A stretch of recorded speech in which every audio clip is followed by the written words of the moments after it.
यहाँ पर तशरीफ़ फरमा सैयद हज़रत अफरोज़ मियाँ साहब, कारी हमारे हज़रत यूसुफ साहब, हमारे मौलाना उस्मान साहब, कारी अकबर साहब और बाकी माजरत चाहते हुए यहाँ सभी मेरे बुज़ुर्गों, नौजवान भाइयों, मेरी माँ बहनें, और अभी आपके सामने हमारे ज़िला अध्यक्ष जी असगर अंसारी साहब भी बोल रहे थे। और जैसे कि प्रोग्राम की निज़ामत कर रहे हैं हमारे बड़े भाई और यकीनन आलिम भी हैं और बहुत अच्छी तकरीर भी अपनी करते हैं। खैर मैं समझता हूँ इस लायक मैं नहीं हूँ, मेरे लिए बहुत कुछ कहा, लेकिन फिर भी कोशिश यही रहती है कि दादा मोहतरम बख्श साहब के नक्शे कदम पे चल कर के अपनी कौम की जो भी खिदमत हैं उसको अंजाम देता रहूं। और आज इस जलसे में जो हर साल होता है, ऐसा नहीं कि पहली बार मैं हाजिर हुआ हूँ, कोशिश करता हूँ हर साल अल्लाह के करम से आने की कि इसमें शिरकत कर सकूं। और जो भी दीनी जलसे होते हैं, चाहे आप सल्लल्लाहु अलैहि वसल्लम की सीरत के ऊपर हों या ईद मिलादुन नबी या जो भी है, तो मेरी कोशिश रहती है कि वक्त में उसमें मेरी हाजिरी हो सके। यकीनन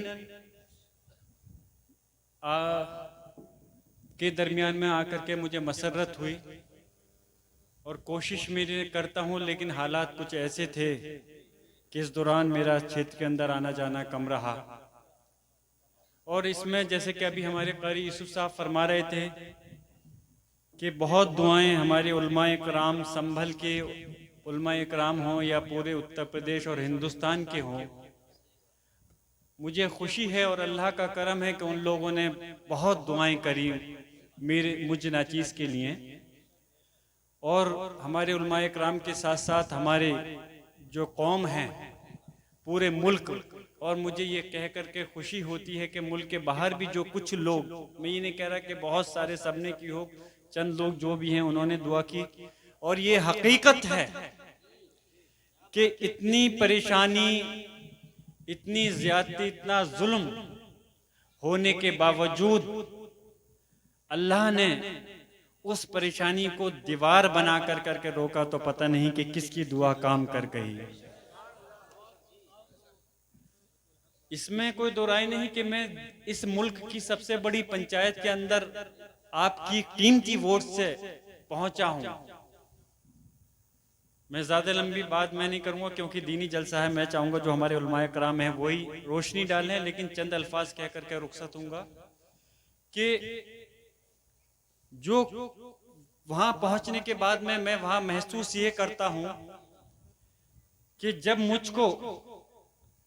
इतना कीमती वोट दे करके मेरे कौम के लोगों ने या मेरे क्षेत्र के लोगों ने, गरीब मजदूर लोगों ने, सब लोगों ने मिलकर के अगर मुझे इस मुकाम तक पहुंचाया है, तो वहां मकसद मेरा ये नहीं कि मैं अपने होठों पे ताला लगा करके बैठ जाऊं। तो जब भी जरूरत पड़ती है, अल्लाह के करम से इस बात को मैं फख्र से कह सकता हूं कि जहां भी मैं देखता हूं कि सड़क से लेकर और इस हिंदुस्तान की सबसे बड़ी पंचायत संसद के अंदर भी कि अगर जरूरत पड़ी है कि मुझे अपनी कौम, अपने मजहब या गरीब मजदूर, क्योंकि हमारा मजहब इस्लाम भी सिखाता है कि अगर किसी दूसरे मजहब के लोग पे भी ज्यादती हो तो आपको हक के लिए आवाज उठानी चाहिए जी। तो जब भी जरूरत होती है तो ये आपका छोटा भाई या आपका भतीजा, मेरे बड़े भी होंगे यहाँ पर सरप्रस्त, तो हमेशा मैंने कोशिश की है कि मैं आपकी आवाज को मजबूती के साथ अपने दादा मोहतरम बख्श साहब की तरह मजबूती से उठा सकूं। और उसी का खामियाजा मुझे भुगतना पड़ा। कहने में मुझे इस बात कोई परहेज भी नहीं है, लेकिन मैंने कहा है इस बात को कि देखिए, इज्जत और जिल्लत, जैसे हम लोग कह देते हैं ना कि इज्जत और जिल्लत अल्लाह के इख्तियार में है, जिंदगी और मौत अल्लाह के इख्तियार में है। ये तो है ही अल्लाह के इख्तियार में। इस दुनिया का हर निजाम, यहां तक कि एक पत्ता भी अगर है, जब तक नहीं हिल सकता जब तक अल्लाह का हुक्म नहीं हो। बेशक बेशक। तो इसलिए हम अल्लाह को मानने वाले, उस पर यकीन करने वाले, और ये हमारा ईमान है कि अगर अल्लाह हमसे राजी है और हम हक और सच के रास्ते पर हैं, मजबूती से सही बात की क़यादत कर रहे हैं, तो इंशाअल्लाह ताला दुनिया की कोई भी ताकत हमारा कोई बाल भी बाका नहीं कर सकती है। लेकिन वक्त के हिसाब से हमें चलना है। मैं आपसे यही कहूंगा कि आपको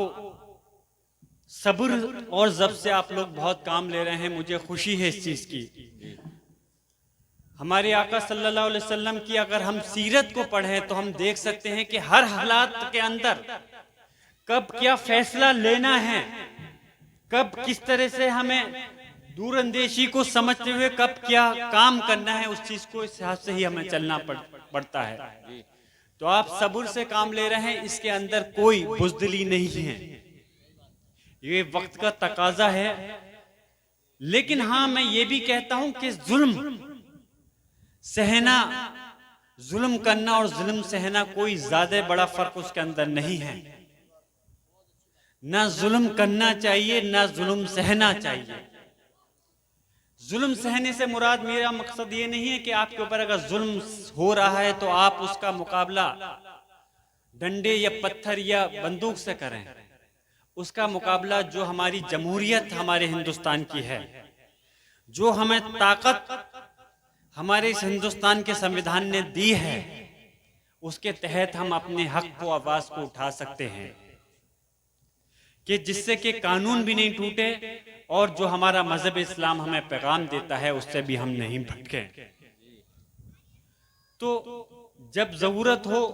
अब जैसे ये जलसा है हमेशा से होता है, इसके अंदर कोई बुराई नहीं है, लेकिन पता नहीं हर बार मैं देखता हूं कि हर साल कोई ना कोई रुकावट इसके अंदर पेश की जाती है। देखिए, मैं फिर से इस बात को कहता हूं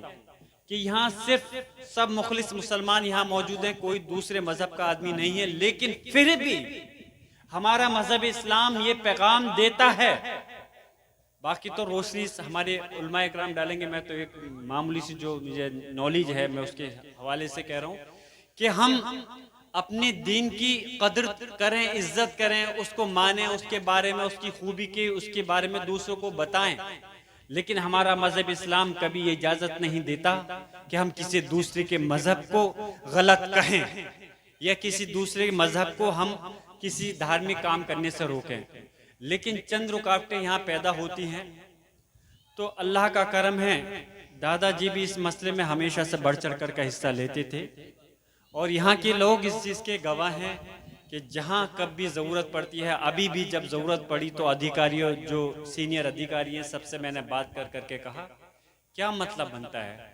हमारे हक की बात को आप हमसे कैसे छीन सकते हो? जब हमेशा से जलसा होता है तो आप रुकावट कैसे डाल सकते हो इसके अंदर? हमेशा से होता है और ये कोई गैर कानूनी नहीं है। जब ये होता है तो इसकी परमिशन जैसे पहले थी ऐसी आपको अब देनी पड़ेगी। तो अल्लाह का करम है कि परमिशन हुई और जलसा हो रहा है और एक जो उसकी हद है, जो उसकी पाबंदियां हैं, सब उसके कुछ चीज को ही लेकर के हो रहा है। बस मैं अपनी बात मुख्तसर करते हुए कि यही दरख्वास्त करूंगा